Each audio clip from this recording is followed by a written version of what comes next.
Today, we will have a special guest who is going to help us to think about addressing the mental health needs of Latinx communities. And before we get to that, I would just like to remind you about Messy Conversations. We are a group that meets Mondays, as you know. For those who aren't here with us, who might be watching this, we're sharing conversations that get messy around anti-racism and inclusion. And these topics come to us from many different routes and people that we share this investment and work with of anti-racism, and that connection today is also an important reach out to other programs that, like ours, are focusing um, this work during this time in history. So I would like to remind you of our messy conversation that is next week. And in that conversation, we're grateful that our own Clarence Williams will be hosting and facilitating an updated conversation on reparations. And that conversation is titled Reparations in a Time Like These. And our guest panelists will be Matt Lowe and Reverend Dr. David Moore, who have been here before and will be sharing the latest version of this information and hopefully some ideas for action. So please, David, if you wouldn't mind introducing our panelists and getting us started. Thanks for being here, everyone. As usual, please put your questions and comments in the chat, and we will get to them after the initial conversation. Thank you, Sarah Beth. Welcome, everybody, to this week's Messy Conversation. Very excited to have Dr. Susana Salgado joining us from Pepperdine University's Aliento program. She wears many hats, as best I can tell, but today she's specifically here to talk to us about the Aliento program, which is situated in the Graduate School of Education and Psychology at Pepperdine. So welcome, Dr. Salgado. Really good to have you here. Thank you. Thank you. Thank you for the invitation and thank you for the interest in the program. Really excited to be sharing today. Absolutely. Let me say that I first became aware of the Aliento program through reading the book Decolonial Psychology that came out last year. And I was making my way through that and found some things that were really interesting and helpful. And then I found this article that you were a co-author on, entitled Unlearning Colonial Practices and Re-envisioning Graduate Education in Psychology. And that's the first time I'd ever heard of the Aliento program. And I was just really impressed with the work that you're doing, and wanted to bring you here to Messy Conversations to talk with us about it. And one of the reasons I was reading the book, I'll get to a real question in a second, but one of the reasons I was reading the book is I teach a course in the undergraduate program on the politics of psychology. And then we have another course on critical psychology. And both of those are attempts to help our students situate the discipline and practice of psychology within a historical context and look at the way in which politics and social justice issues and power play in the formation and practice of the field. And so when I'm reading the article that you were co-author on, one of the things I ran across was that the claim that buried within traditional curricular and clinical training for licensed psychotherapists are colonizing pedagogical viewpoints and practices. And so I thought that would be a good place to start. From your perspective, what's the value of a decolonizing and colonizing as a lens for understanding the history and current work in the field of psychology. Woo, that's a whole lot. Okay, let's get started. You started with the really big one. I love it. Um, so I guess before I can answer that question, I really need to address that Western psychology, or psychology as we know it, is a very it's really Western, right? Like it really has premises that are guided by individualism, by this idea that there's neutrality, this idea that we exist in a bubble, and we even have sort of in the therapy room this perspective that we are expected to be blank slates. And that is, if we think about individualism, if we think about like this, like again, like this neutrality, it really is, it's really birthed out of white supremacy. It's really birthed from this idea that whatever is white, whatever is professional, whatever is constituted as the right way is grounded on some values, but we don't ever name what those values are. It's just neutral, right?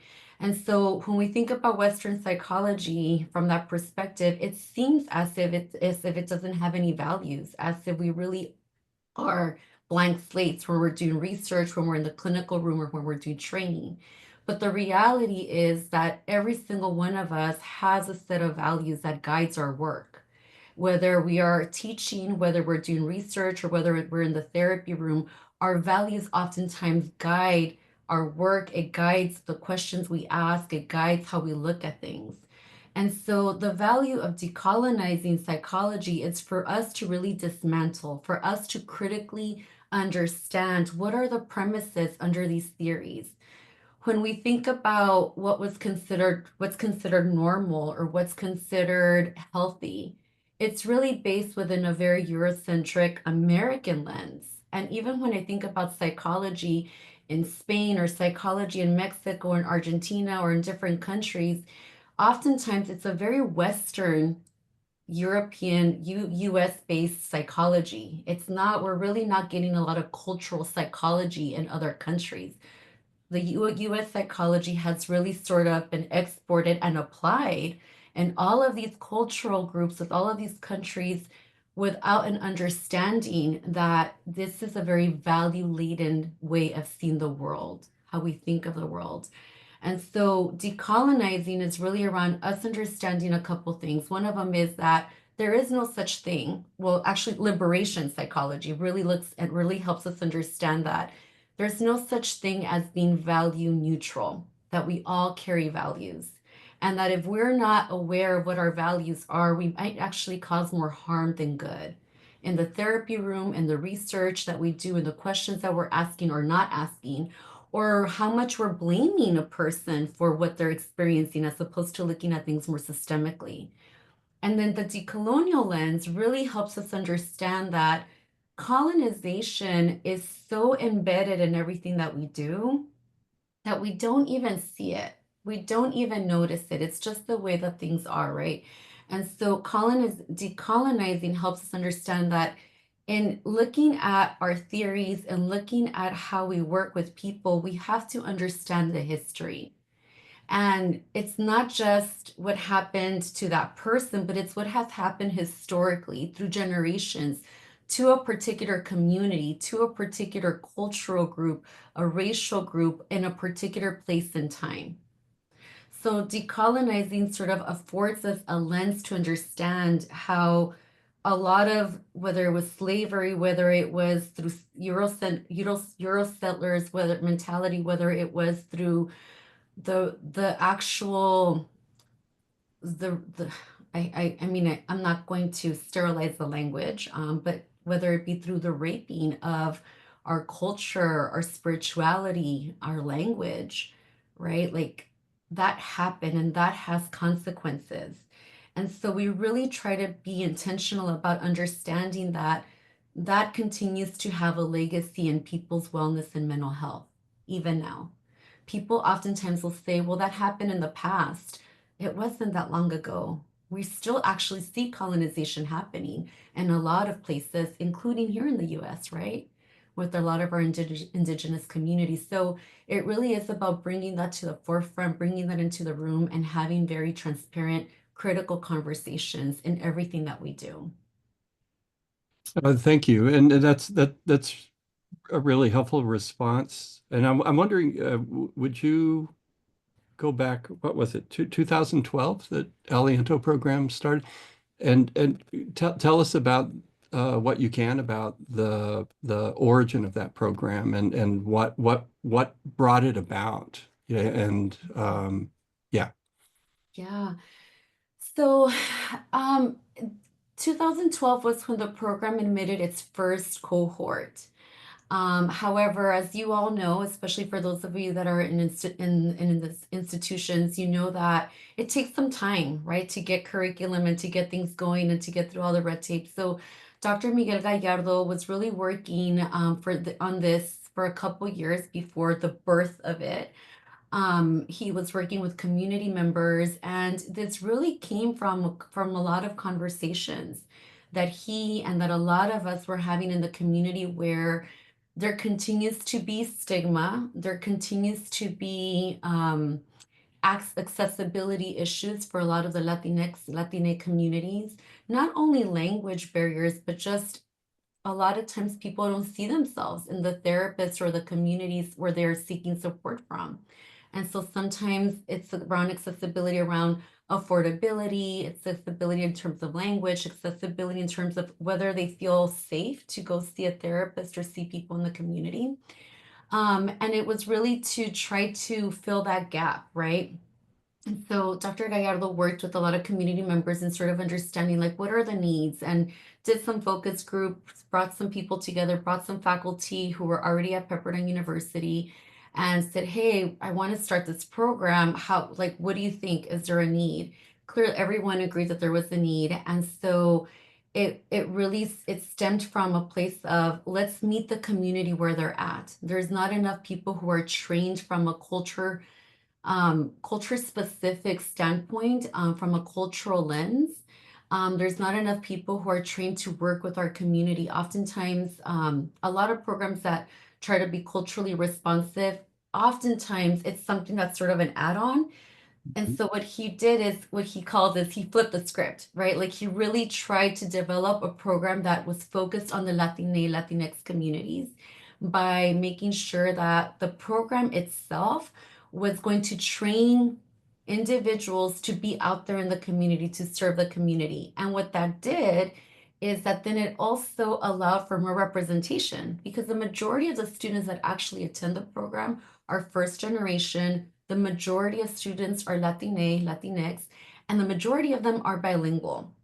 That's not a requirement, by the way. They don't have to be bilingual, nor do they have to be Latinx. But it attracts that particular type of student because a lot of students want to go back and work with their communities, but they just didn't have a program that really resonated for them.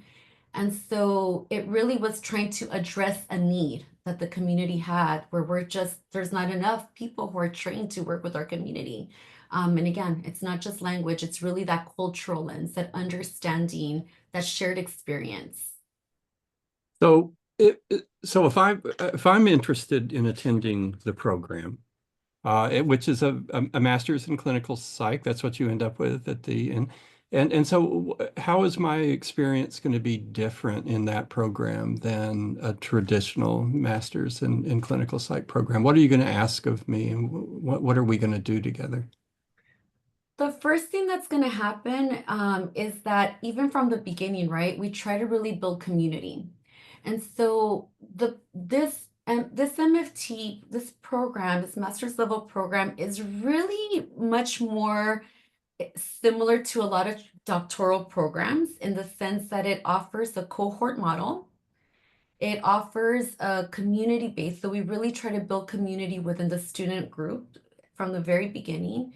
And then secondly, you'll see that all of the courses, every single one of the courses has a liberation lens, a decolonial lens, and culture is at the forefront. It's the foundation. So they are learning about some mainstream psychological theories, but they're learning them from the perspective of understand how they may or may not be applicable to the Latinx community or to other communities of color. Because that's the other thing, like this program really tries to center that we understand a person's context, a person's culture, first and foremost. And one's culture is not just the things that we check off, like it's not just our race, it's not just our it's really our lived experience, like how like they're intersecting identities as a lesbian, bisexual, transgendered individual that is also maybe Chicana, indigena, how what is that person's experience? And so everything is centered within culture. The other thing that you'll notice is that it'll be the conversations are constant. So like for example, these messy conversations, we're always talking about power, we're talking about privilege, we're talking about self-care as a therapist. We're always incorporating our humanity, the trainees' humanity, as well as the community who they're going to serve. Because we want for our students to understand that they are valuable and the people who they're going to serve are just as valuable.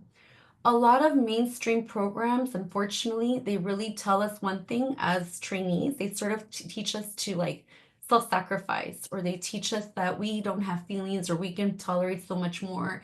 And a lot of employees actually in community mental health will send a message to therapists that their clients are really important, but they're not giving the trainees or the clinicians the same value.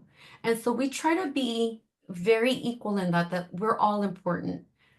You'll also see that we have a lot of half of the courses I'm sorry, half of the courses in the curriculum are Aliento specific, Latinx specific, and the other half are in the mainstream program, right? So again, they are learning a lot of the traditional things as well. Interestingly enough, our students will compare their experience and they'll say those classes feel different. And we talk about how they feel different. And again, we analyze them together. There's also courses that are offered in Spanish. Students are asked, for those students who are bilingual, we do ask that they learn how to do therapy in Spanish, because just because someone speaks Spanish doesn't mean that they necessarily can do therapy in Spanish. And so we train students on how to do therapy in Spanish. We train students on the psychological vernacular. We train them to think and to read and to write notes in Spanish as well. For those students who are not bilingual, they might just get like a cursory sort of understanding so that they can direct and help refer people in the community. Because again, not everyone who comes to the program is bilingual or Latinx. So we try to make it as accessible as possible. So I think your experience would be very different in the sense that it's very culture, liberation, decolonial heavy, and we're always questioning and critically analyzing what we're learning and being creative, really allowing a lot of space for creativity. And is there, I thought I read as well that there's I don't know what to call it, but it's like a field experiential part of the program that puts the students into Latinx communities. Yes, so every student who completes a master's in psychology and like an MFT, like a marriage and family therapist program, or a doctoral in counseling or mental health, they have to do what we call practicum, and they have to get clinical hours. And so most of the time, sadly, that's usually free labor, and so that's one of the things is that our students have to go to the community and they provide therapy to the community, right? And what we have really worked hard at is making sure again that there's a thread that connects the the theory, right? The theory aspect, which is what they're learning in the classroom, and really intersecting it with the praxis, like the actual practice itself. And we've worked really hard at establishing relationships with some community agencies that do serve the community. They serve the Latina community, and they are really interested in supporting our students as well. And so what we do is that some of them will provide some small stipends for our students so that it's not completely free labor, or we'll work with our students in other ways. But in essence, they do. They provide therapeutic services to the community, and then they're supervised, which is actually some of the primary work that I'm doing right now with our students. I supervise students who are providing therapy to the community. And again, it's making sure that they're always looking at the clients from a decolonial liberation lens, that they're looking at the client's context, that they're understanding that even though the client might be coming here for a very personal issue, we're always sort of zooming in and zooming out to help the client and support the client. So that they're being supervised the entire time. And it's usually about a year that they do practicum for. Thank you. Let's switch gears a little bit and talk some about your own experience coming up as first a student in the field and then as a young professional and practitioner. I guess your own testimonial around these issues. What was that like for you? What were some of the challenges that you encountered as you were going through that process? Oh, well, I I did my undergrad at a Cal State in California, Cal State LA. I completed my undergrad and I decided to pursue a doctorate in counseling psychology, not really understanding the differences and the nuances between clinical counseling or MFT programs. I really didn't know. I'm a first generation college student and I'm a first generation professional. And what I remember was I was simply told you have to do research and you have to sort of get familiar with the field. And so I did. Um, and what I learned is that everything happens for a reason because counseling psychology, had I understood the differences, I would have chosen counseling psychology. Counseling psychology is very much grounded in the multicultural world, in the world of diversity, inclusion, very social justice based. And the program that I ended up choosing and going to was the University of Oregon. And they had what they call the ecological model and very liberation psychology based as well. And that was back in 2000. And so that was way before we were talking about liberation psychology as a more mainstream sort of way of working with clients. We were talking a lot about the ecological model, this idea of understanding the person in context, understanding their various microcosms. And so it was a really nice fit, but I think I just got very lucky because I really didn't know the differences at that time. Uh, Fast forward to when I was an early career professional, came back to California, and I was surprised at how much the conversation was not around multiculturalism, diversity and inclusion, and how liberation psychology wasn't something that was talked about more in the field. Interestingly enough, I think again, I was very lucky. I really liked community mental health and I also really enjoyed working with university students. And so I ended up working at a community college for about 12 years. And so technically I'm considered mid-career, which I just learned recently. And I was like, oh gosh, that went by fast. But I did that for 12 years and then I decided to open my private practice because I needed a career change for a lot of reasons. But one of the reasons is that I really believe that there's so much need in our community, and I started to feel limited in what I could do in my role in the institution that I was in. And I wanted to make sure that I was doing the work in ways that felt personally congruent, as well as really being responsive to my community's needs. And one of those ways was to really start doing more decolonial and more re-indigenizing the therapy room in ways that wasn't really it really we didn't have the infrastructure to do at the counseling center at that time.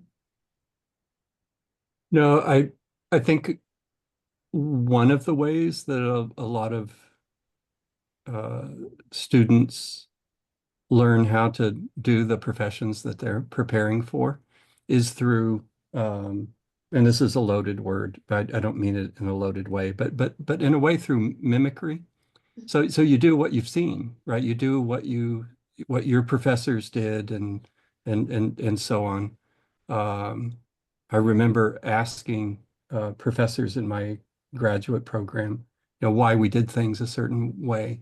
And they said, well, because this is the way it was it was done to us, so we're now doing it to to you. It's like, oh, okay, well, fine. So I wonder about that experience of, you've been trained, you're now going into the field as a practitioner, um, and whether it felt right to you, or did you have resistance, that over time you were able to uh, more fully engage the resistance? In other words, did you feel like, oh, this is the way I'm supposed to do it, and if I'm not doing it this way, I'm a poser? Oh, yeah, yeah, yeah. No, thank you for bringing me back to those sort of beginning thoughts, right? Yeah, I think when I first started in the field, again, I sort of came up at a time where we weren't talking about even imposter syndrome or imposter phenomena. We weren't talking a lot about um, the idea of white supremacy being so entangled with what we consider to be professional, or like those weren't the conversations that are so now part of our mainstream, even social media. We weren't having those conversations. And so I was brought up at a time in psychology where it was like you have to work twice as hard as a woman of color in order to be respected, in order to be employable, in order to be considered intelligent, et cetera, right? Like I can go on and on. And I remember at the time really resisting it, but still doing what I was supposed to do. So I would dress a certain way, I would speak a certain way, I would engage a certain way because that's what I was told I needed to do, especially in academia. I was in a community college, but it was a community college that was very much ingrained in this idea of like how one should behave in academia in order to have prestige, respect, or to be able to move through the ranks. And I was in a tenure track position, and so I did everything that I was supposed to do to get tenured, and did all that. And then shortly after I was tenured, I started to kind of go like, is this really what I want to do? Like, is this like really like is this like really like am I having the impact I think I wanted to have? And so what I started to do and what really helped me was I was supervising doctoral level clinicians that were there in their last year to receive their doctorate. They were on internship. And the beautiful thing about teaching or supervising is that students really keep us on our toes, and they make us and they help us remember why we do what we do. And so what I would say to students when they would show up burnt out already, I would say, why did you decide to pursue this career? What did you want to do when you first decided that you wanted to become a psychologist? And I found myself asking myself that question every year when I would sit with a new supervisee. And so after a few years, it really sort of made me question, and resist and lean into that resistance and own that resistance in ways that felt comfortable, and to speak up and to change even how I talked about the profession, because I think there was a time where I talked about the profession, again, just simply repeating what other supervisors would say to me, what my professors would say to me. And although it was good, it was value laden, like it was still embedded within Western psychology. And I didn't, even though I grew up and was trained in liberation psychology, I didn't realize how much like some of this was ingrained in me. And so once I took a few step backs and I was able, and it was almost like I became more comfortable in my professional identity, then I was able to start to question. But I didn't feel the luxury or the capacity to Mhm. question early on. And I would be lying if I said I did. I think I might have questioned it internally, but early on I didn't. It wasn't until I was working for a few years that I started to really have the maybe the courage to speak up and even challenge the system that I worked in. The system I worked in was a really great training ground because it afforded me safety because I was tenured. And so it gave me the safety that I will have a job, but I'm going to speak up and I'm going to use my voice and I'm going to be as loud as I can. to speak up for our students, to speak up for our community, to speak up for our trainees. And so that's what afforded me the capacity to do that. But it took some time. It did. It took some time. Yeah, thank you so much for being willing to share that. I think it's important for people to hear that it is a process and it does have its challenges and a couple steps forward, couple steps back, and yeah. Um, hey, let's talk teacher to teacher. So here's something I run into in my class, and I wonder if it resonates for you and how you handle it.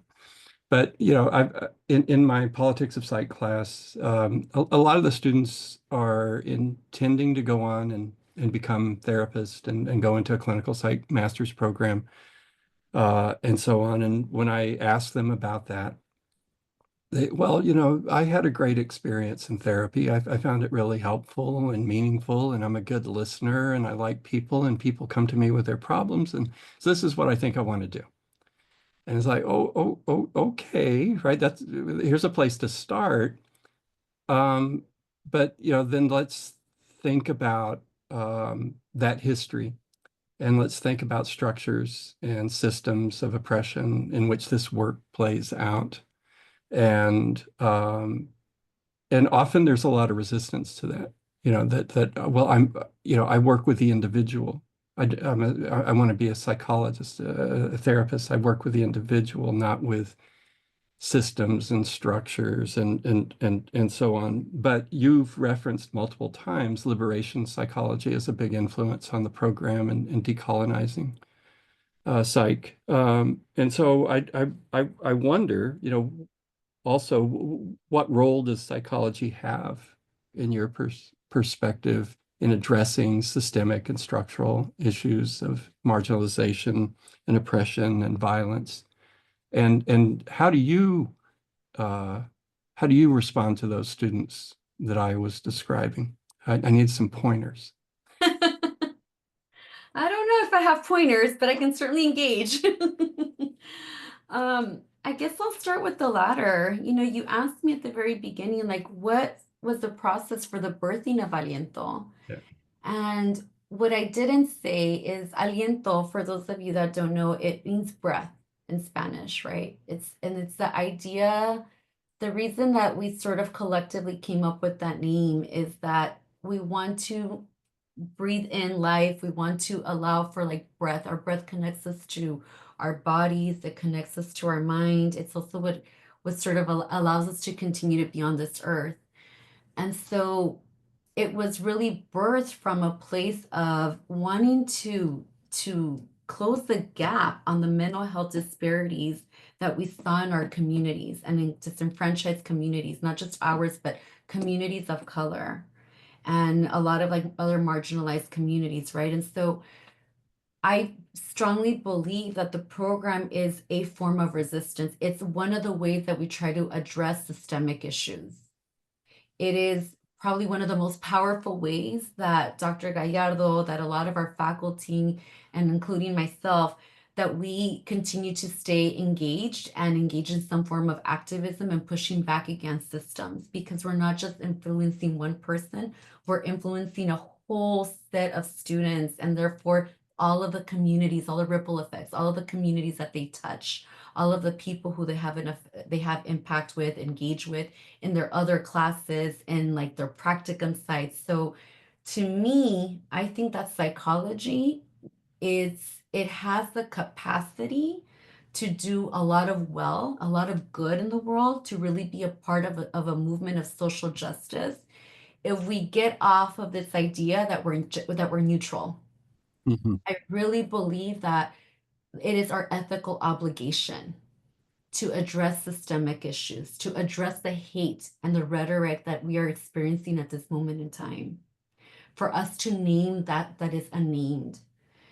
When we sit with the client and when I or a student and a student says to me like it's not my job, and by the way, we get this a lot in the program too. We sometimes will get students say, well, I know we're learning about liberation psychology, but really what does it look like? And I'm like, oh, that's the praxis, right? Like that's the theory and practice coming together. Let's get creative because there's not one way. And that's the hard part, and that's the beauty. There's not one way to do this work. We have to work together with the person and the community that we're engaged with. It's not just us. We don't have all the answers. In fact, most of the time our community has the answers. We're here to facilitate healing and wellness and allow for those systems to change, right?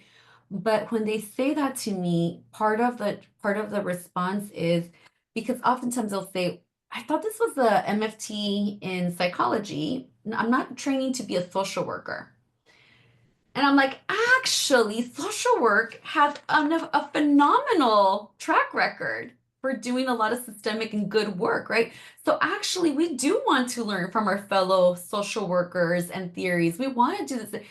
This isn't about one person's better, one profession's better. This is about working collaboratively. And we can't affect a person if we're not affecting systems. And so when I'm sitting with the client, if the person is talking to me about the stress that they're experiencing, I say to clients when they call me, and I say, if you want to work on healing, we're gonna do some good healing together, but it's gonna require both of us. And then it's also going to require for us to work on at the different layers and at the different levels, because part of what that means is we're going to focus on you. So some symptom reduction, some symptom management, and then we're also going to understand where these symptoms come from, because these symptoms are probably very normal reactions to all of these awful systemic things that are happening in the world or that have happened through generations. And so we're going to talk about that too. And they're like, what? Oh, yeah. And when we talk about that, all of a sudden light bulbs start going out. And all of a sudden, those clients or those students don't want to just sit and talk about it. They want to do something because now they feel empowered. Now they remember there's agency. And so when a student says to me, like, how am I supposed to change that system? Or how am I going to address racism with the client when they're coming in here talking about stress? Well, why do you think they're stressed? What are all the reasons they might be stressed, right? And if we contextualize their symptoms, then they no longer feel like they're broken. They no longer feel like there's something wrong with them. They're having a normal reaction to a really messed up oppressive system or systems, right? So I try to help students understand that actually we're always working with the system, whether we're working with an individual or whether we're working with a family, we're always working with systems. We just aren't aware that they're in the room with us. And so we bring them in, and that's what we do. We're constantly bringing in all these systems, and it sounds really convoluted and complicated, and it is not linear. Even teaching this way is not always linear. But it starts to make sense when it's in practice and we start to conceptualize people and clients and families or ourselves, right? So yeah, I love that. I love when students are like, I really want to do this work because I'm the person people come to. And I'm like, yes. And what got you to that place? Like, how did you become that person that everyone comes to? Right. And then we start to ask the questions. I So that's couldn't one of the ways. couldn't agree with you more. I really appreciate that. I want to ask one more quick question before we start mining the chat for questions from the audience. Um, so often when I say similar things to my students, one of the pushbacks I get is, well, we're not supposed to be bringing our values into the therapy room and imposing our values. I may care about racism, maybe they don't. I may care about such and such, maybe they don't. And so that feels like some kind of a violation of the I don't know if it's a code, but the therapist's code and promise with the client. And I don't know if you have thoughts on how you respond to that. Yeah. I guess I start off by reminding our students and reminding us that we all have values, whether we are aware of them or not. Our values affect and impact what we ask or what we don't ask. So, for example, for someone who is very who lives in a very heterocentric world, they might not even ask someone whether they have a partner and what's the gender or the sex of the partner. That's a value, right? Like if I don't believe that someone should be with in a same-sex marriage or relationship, by not asking the question, I'm imposing a value, whether I'm aware of it or not. And so I remind us that again, I always come back to like my foundation, which is liberation, right? Is that everything we do is tinged with our values. And so if we think that we are truly value neutral, we can actually cause a lot more harm because our values might affect what we see, how we think of the client, how much we pathologize or blame the person for what they're experiencing. For example, if I am so if I've bought in so much into patriarchy, I might not see how patriarchy might be harming my client or the person who's sitting in front of me. I might just really believe that this person, maybe this woman, has, doesn't care, doesn't have agency, doesn't want to do anything for her life or for herself, and might act helpless, and I might believe that she's histrionic and overdiagnose her with all of these things that are not accurate. But if I take a step back and I understand this person in their context and I ask questions, then I might start to see things a little bit differently. And so I guess I just remind students that whether or not we're aware, we all have values. And so it's much more important that we are conscious of our values, conscious of our biases as much as we can, so that we can then make the most educated sort of recommendations, referrals. There are times like when I've had students say like, sometimes it doesn't make sense for us to talk about race or for us to talk about racism with the client because it might not feel related to what the client is talking about in the therapy room. That feels like like I'm imposing my own value. Again, I remind the person that we are supposed to be a reflection of what our client experiences in the world. And so if the client is a male presenting black man, a black man who's sitting across from me, and I never address the fact that I never ask about whether he's experienced racism, whether he's experienced like what is his relation, like how people might perceive him in the world, or if I'm not asking those questions, I might be missing something really big, right? So to me, it's just about being clinically conscious. It's about asking about all of those social factors that affect us. We have stimulus value. How people see me as a brown woman is very different from how they see my half sister who is a biracial woman.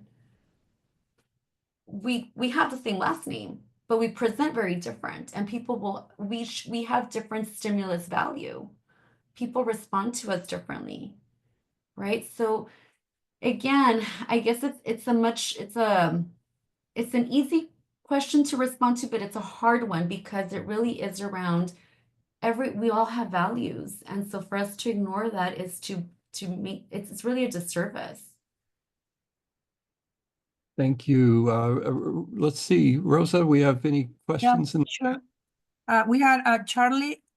Charlie, do you like to represent your question? Should I read it? Sure, I'd be happy to. Thank you. Hold on 1 second here.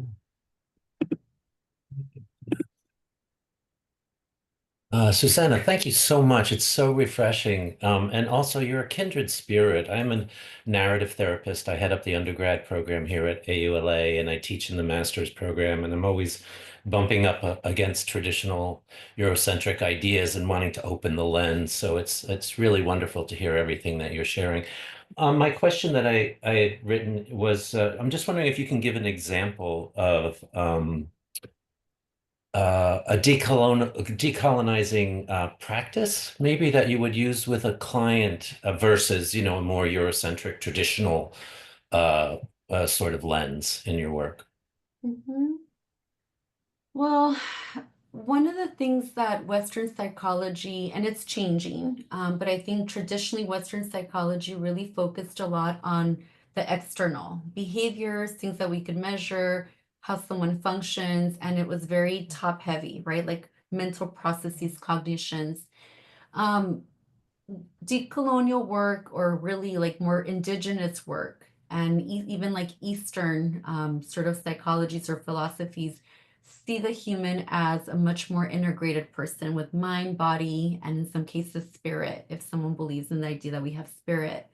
I do incorporate a lot of spiritual work into the work that I do. I incorporate some indigenous practices. And so for me, a decolonial lens always understands the person as a whole, understands that person in community. So I'm always thinking about them in the context of family, whether it's chosen family, whether it's birth family, and then their context, right? And I'm also looking at the person from the perspective of, their symptoms are usually telling us something, right? So I'm asking about physical symptoms, I'm asking about dreams, I'm asking about all of this stuff that traditional psychology doesn't typically ask. Now, again, it has been changing in the last 10 years. We understand now, right, that trauma is stored in the body. So we're asking questions about the body in ways that we didn't 20, 30 years ago. But a decolonial intervention for me might be us actually.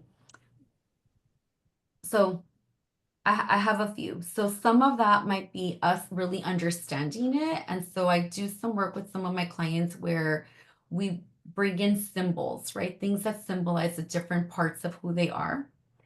Sometimes we create, again, when I work from an indigenous standpoint with some of my clients, when it's relevant and when it resonates for them, we sometimes will create a sacred altar, or we actually will bring in and we will call in on ancestors or on deities that they feel that they want to call in. So that might be a decolonial practice, and what some people might think of as more indigenous practices, which that's exactly what they are. And it only works if that's what makes sense to the client, right? And so I want to be very clear, again, when we think about my values, I am very clear with my clients. Like, I work from these perspectives, and if it's relevant and if it resonates, I can incorporate indigenous practices, I can incorporate indigenous interventions, but only if it makes sense.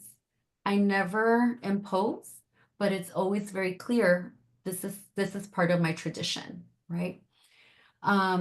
So that might be a decolonial intervention, but truly, from a decolonized perspective, I'm always talking and thinking about the impact of colonialism, the impact of invaders, and how that might feel intergenerationally. And it's, again, it continues to show up, not just 500 years ago, it continues to show up now. And so I talk about that. I talk about lineages, intergenerational trauma. We talk about slavery, like with my Black clients. We talk about, like, yeah, let's think about why you as a Black woman always feels like you cannot make a mistake, and why there's so much anxiety around making a mistake and not looking like you're performing up to par. What does that mean generationally speaking, right? Like, where might that have come from? That's intergenerational trauma, right? We know that there's basis of that in slavery. And so that is part of decolonial work, right? Sometimes it's in the framing, sometimes it's in the naming, sometimes it's an actual intervention. I hope I answered your question. I just kind of sprinkled a few things here and there. I really appreciate the sprinkling. Thank you so much. And I really resonate, and I'm so glad you had spoken earlier about so much of this work is about paying attention to identifying operations of power in the culture. And I would say not only that, but operations of power in the therapy room, right? And from a postmodern perspective, we're interested in identifying that and and intentionally diminishing that in ways that make it a much more collaborative experience as opposed to a top-down experience in a more traditional sense. And I believe that not paying attention to operations of power in the culture is actually irresponsible as a therapist. Absolutely. Absolutely. Thank you. Thank you. We have another question here from Christina Cross. Would you like to represent your question, Christina? Do you want me to read it?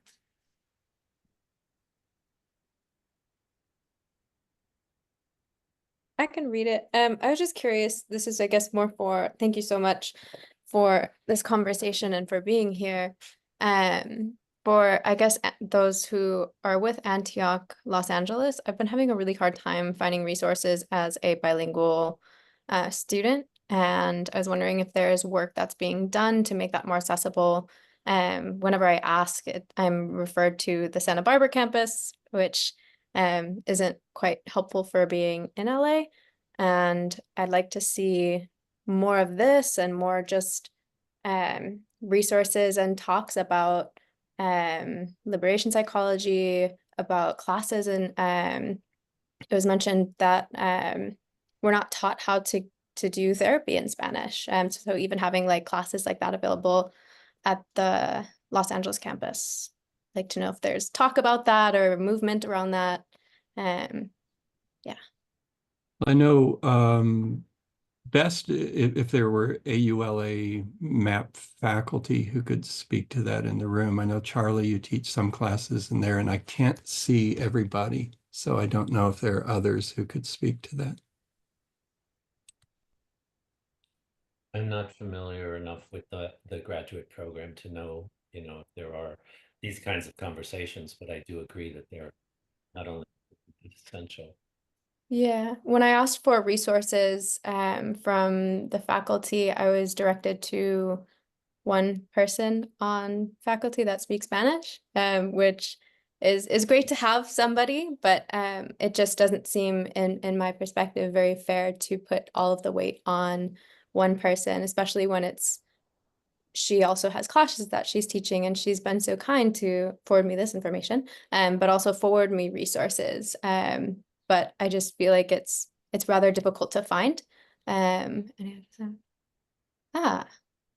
sorry, I'm just reading what Yes. was put in the chat. Yes, I was also forwarded that.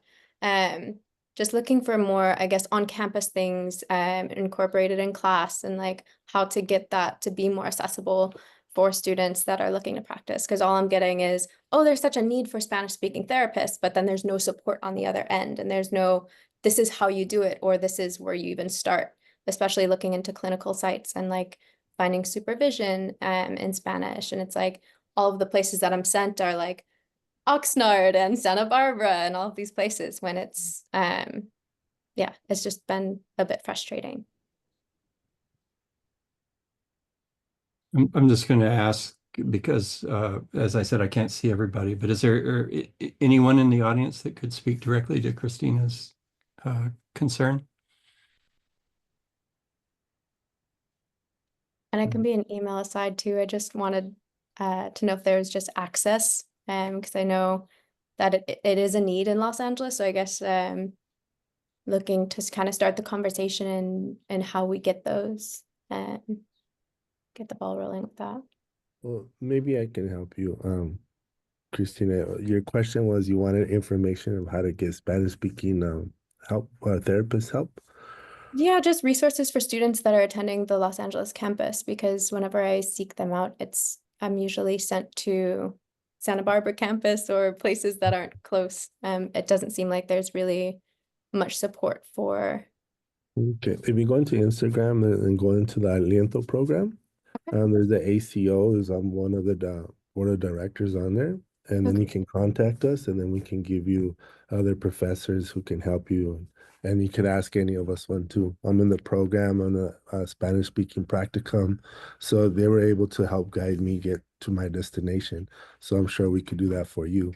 So just send us a message and give us your phone number and your email, and then I'll make sure that I can answer all your questions for you. Thank you so much. And this is the program through Pepperdine, or? Yes, correct. Okay, thank you so much. And it's located in the Irvine campus. Okay, thank you. Can I just make a comment, Christina? I really appreciated your question, and what I heard was there's still so much need. right? Like there is still so much need. And I think that's one of the things that, again, when Dr. Gallardo brought community together, it was really to try to meet this need, because usually there's one lone faculty member at an institution that's bilingual that is sort of like, here, go to this person. And you're right, like that person's really gracious, probably really wants to support you. And also it's just one person. And so that's why I think of Aliento sort of being such so important in terms of like the work that it's doing, in terms of like just like covering. It's like, yes, we're providing services to community, but hopefully all of these professionals will then be your colleagues or supervisors or faculty elsewhere, so that we start to have more representation and have a field that's more representative of the community at large. But yeah, there's still so much need. Yeah, and just even having the accessibility, because for the Los Angeles campus, like a lot of like I'm not part of the culture, I'm bilingual, but like even looking around at my classmates, like nobody in my cohort of 22 people, we don't have anybody that's part of the Latinx community. And is that part of like just Antioch as a whole, is that because we're not making resources accessible, because we are just resources like what's in Santa Barbara and such, and just these programs that Pepperdine has. Yeah. And Christina, I just want to thank you for your questions and raising these issues. It was one of the things that I hoped would come out of this conversation with Susana and with the Pepperdine and the Aliento program, that our consciousness around these issues is raised, and that we can begin to address some of these things more fully. So I really appreciate it. It's a courageous thing. So thank you. Rosa? Yeah, there are no more questions here. The resources shared by ASA, the books, and the resource of the Latin Institute in Seattle.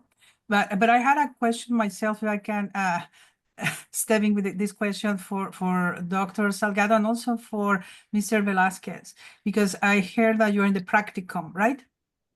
I'm very interested in this. You are talking about, and Dr. Salgado talked about the decolonializing lens used for stepping in the community, to work with the community, that it goes both ways. That is in the therapy side, in the community itself. And there's something in the middle of this, that is the institutions that open their doors for giving hours to practitioners, right? So I happen to run the internship program in the undergraduate program. And one of the things that is important in the conversation when we are minding, and we're not talking psychology specifically, we have a range of different concentrations and majors. We're talking about stepping the community is an act of it can be an act of invasion. It can be an act of collaboration. And many times I want to fix the community. I have to be there, right? Those kinds of approaches. So I wanted to know, how do you deal with that lens? That is it's a temptation lens that happens.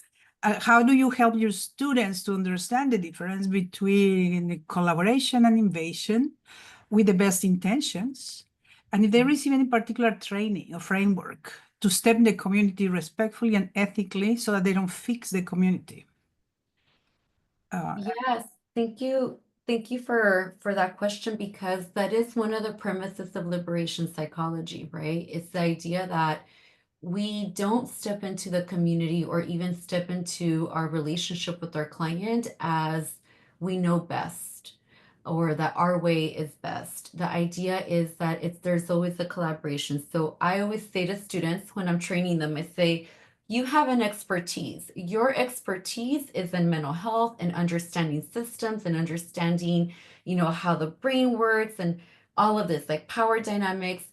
And you bring that expertise into the room, but you're not an expert on the person. You're not an expert on their experience. They're the experts on their experience. And so your job is to work with them and understand. Your job is to really understand that person or community, and then see if there's ways that you can be supportive, and then you can start asking questions. You raise awareness first and foremost.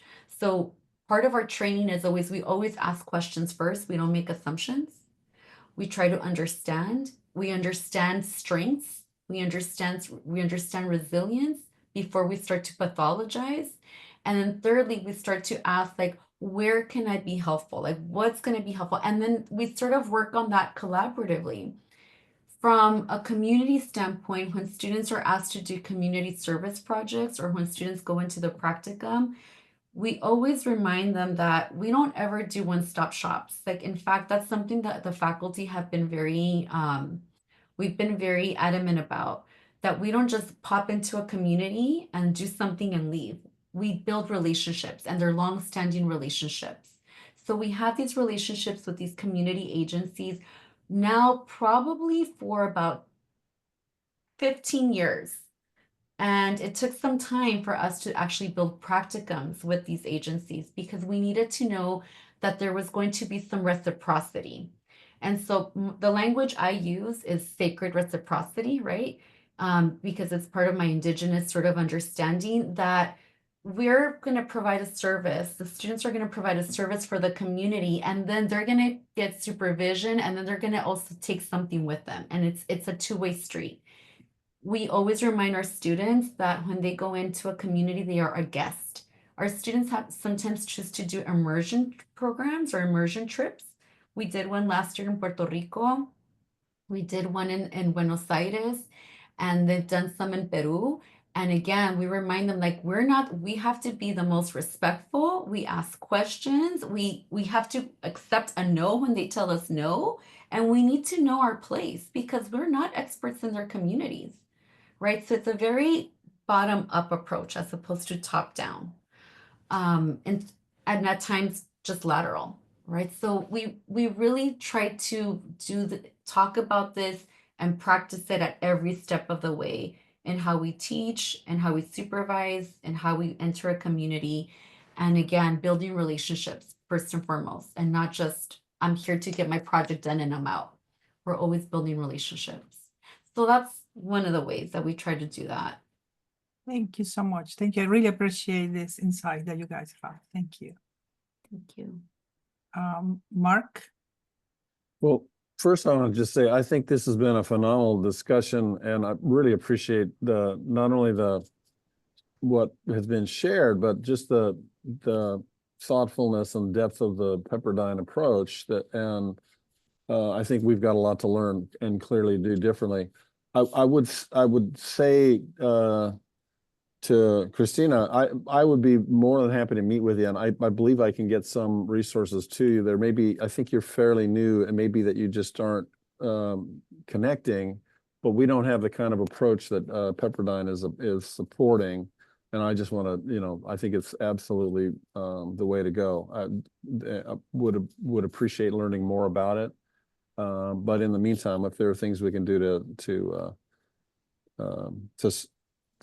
support Christina, I think there are some. It's just not quite as developed, and I want you to be supported. So I should have said I'm assuming that many of you may know who I am, but not everyone will, who I'm talking to. I'm the provost on the campus. So just so appreciate this conversation. And as usual, Messy Conversations comes up with some really important insights for us. Thank you. Thank you, Mark. Christina is no longer here, but maybe we can get her email and contact with you. Mr. Velasquez.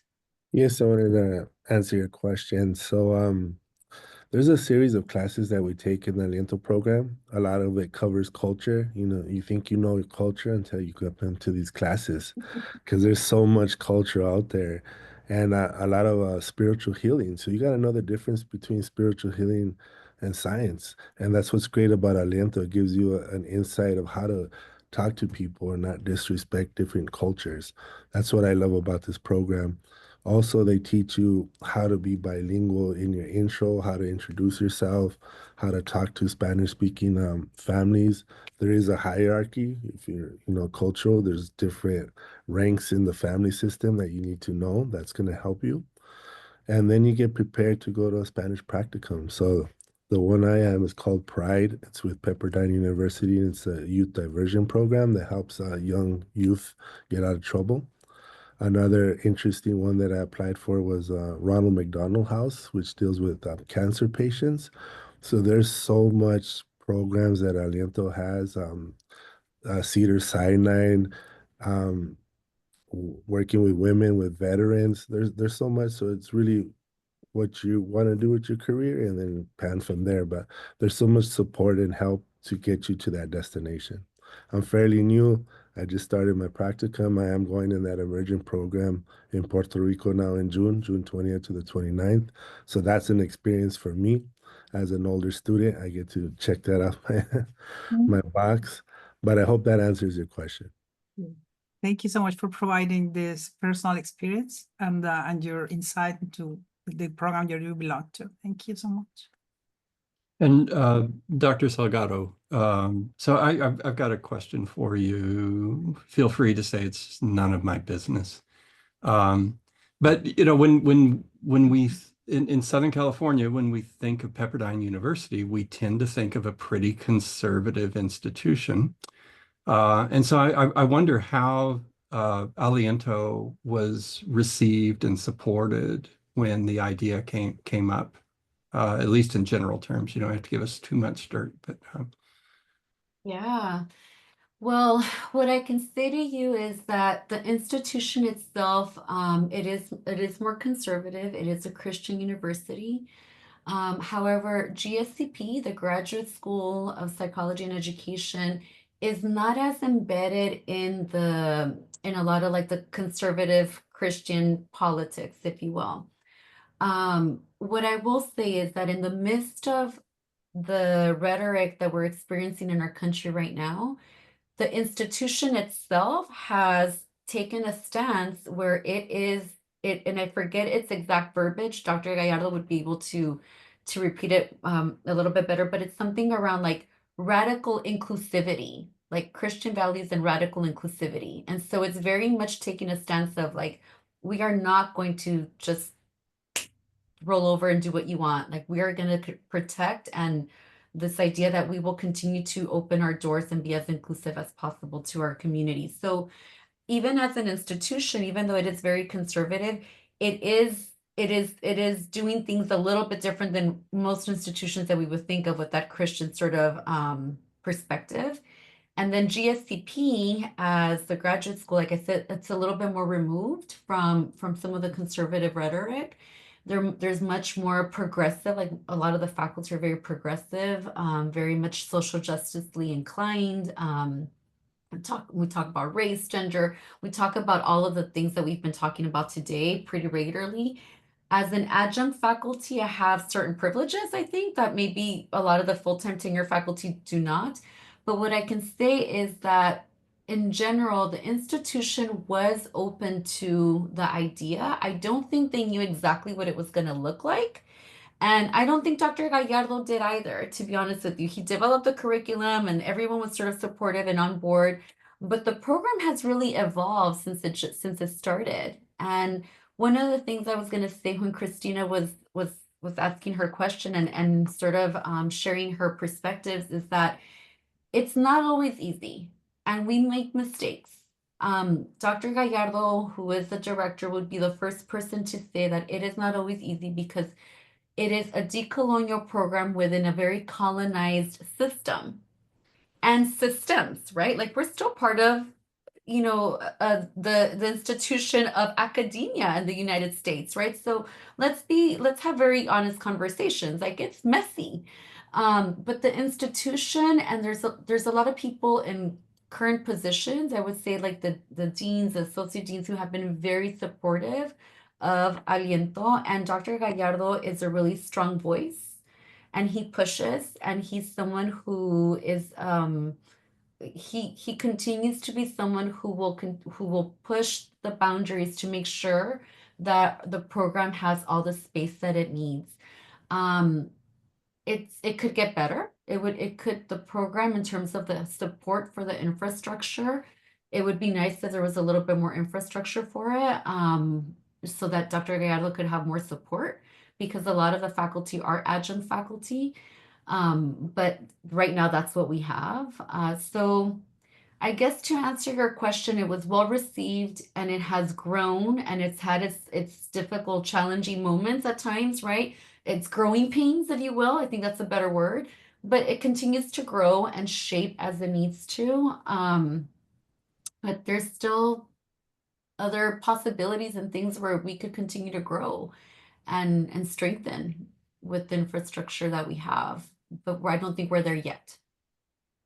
I appreciate that. You know, I'm thinking about Pepperdine, as you said, as a Christian institution, thinking about the recent passing of the Pope, who was trained in liberation theology. I'm thinking about Gustavo Gutierrez and his claim, you know, about the preferential option for the poor. And it sounds like all of those things are lining up in Pepperdine and with the Aliento program in some interesting ways. Yeah, and it is interesting, you know, Pepperdine, it's not a Catholic institution. Like I said, it's a Christian institution. But there's a lot of I see there's some room for conversation, right? And again, like it's not perfect by any means, and but like we do exist in a very colonized institution and institutions, and so that's always something that we're sort of battling with sometimes. Yeah. Let me check in with Rosa one more time. Any other questions or anybody with their hand up that I'm not? I have people saying goodbye, very grateful for the conversation. People left, and then we have an announcement for next Monday, again for the 28th, the conversation we're gonna have next time, but we don't have more questions for our guests. Okay, well then this is a good place to wrap up then. We hope to see everybody back next week for that conversation. As always, I encourage you to bring a friend. It's the same price if you come alone or bring a friend. And also to genuine thanks to Dr. Salgado for responding to a stranger's email saying, hey, you want to do something called Messy Conversations? It's really been a treat to be in conversation with you. Thank you so much. I appreciate being able to be in conversation, sharing space, and also for allowing me to reflect a little bit on the process of Aliento, because I think we don't always stop to do that, right? And so I really appreciate the questions, even asking me about my journey. I hadn't paused to really reflect on that. So I appreciate the Messy Conversation platform, and I thank you all for being here. Isaac, thank you for being here. I saw one of our previous students here as well. So just really grateful for people making the time to be in this space. And you're always welcome back. If you've got something you want to talk about, you know my email address, and we'll make some space for you in the program.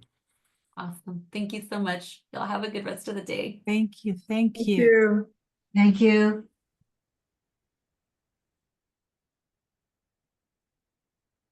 Bye. Bye.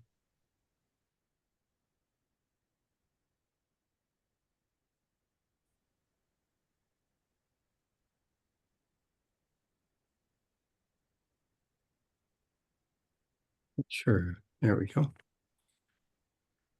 I was about to say ground control to Major Tom. Oh, Rosa. Jeez. But thank you all for pitching in and playing the parts and the roles that you did for this. Much appreciated. Very informative. Very informative. Yeah. Yeah, you know what? That's very informative, you know, being a Pepperdine grad, and I'm glad you didn't put her on the spot too much, David, because Pepperdine is very conservative, but the graduate department, which I graduated from, GSCP, is a little bit more isolated. But I can remember when I did my master's, they didn't even have any cultural diversity. They added it at the end. And I had a hard time with some of the professors. I had to go in to see the dean. So it's come a long way. The one thing I didn't get to ask her is about interaction between, because I understand they have some programs in psychology where the focus on African American students, and I can really see from talking to her that they do a lot of. It would seem that they do a lot of collaboration or interaction. I was very impressed, and I thought it was very informative for Messi. I really wish others really could have heard that. Yeah, I wondered if you were going to have a question as a graduate of Pepperdine. And then I also was a little disappointed that we didn't have more participation by MAP that I saw anyway. Maybe it was all MAP. Yeah, but we never do. But I thought we would have a little more this time, Yeah. But No. but this is all new to me. When you brought her in, I didn't know about that. I mean, I knew a little bit about some of the work Dr. Tima's doing, but this is really great. And I like how she was open that they still have a ways to go, but I like what they're doing. And I'm wondering too, there was at ULA, we did have the community psychology, but now that's gone. So Yeah. and if you remember a few years ago when we did have, I never can think of her name, who was the community, who was it? Sylvie. Sylvie. Remember, we had large numbers when she came and was talking about decolonizing, but we just haven't been able to get any other psych students. I don't know. Could be the time on Mondays at 4. I don't know. Could be. I don't know. But my hope is that that maybe this will be a seed that will inspire some important work for us. I mean, speaking as an Antiochian, it's a little bit embarrassing that Pepperdine is this far ahead of us on things like this. Of course, they have a shit ton more money than we do. So that's that may be why, but But we can distribute still. the video, right? We can distribute the video with a map, Mm-hmm. this video, and then let's,